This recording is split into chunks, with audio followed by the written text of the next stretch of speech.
Здравейте! Правя това видео, защото днес ми поискаха такова за смяна на филтър на Levellook K8.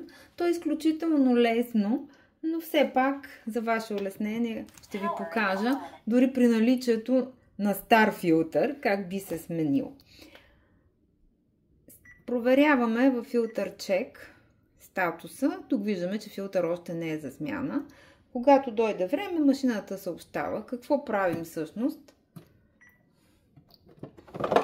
Оставяме си машината включена, просто сваляме старият филтър, като внимаваме, дава грешка, че няма филтър, машината е умна, внимаваме тези пръстенчета, гумички да не са в гнездото, а да са си останали на филтър, защото новият филтър има свои собствени.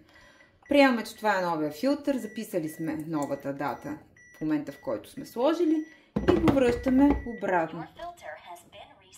Ето, тя си каза, че филтърът е сменен.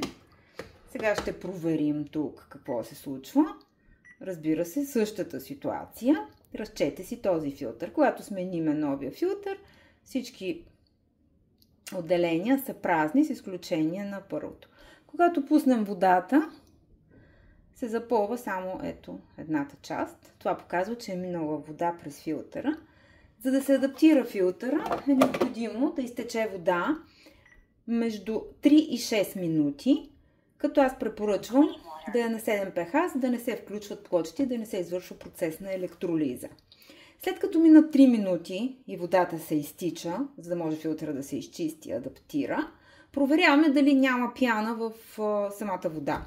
Ако има някаква пяна, пускаме още за 3 минути и след това си пием вода. Ако това видео ви е било полезно, моля, харесайте страницата.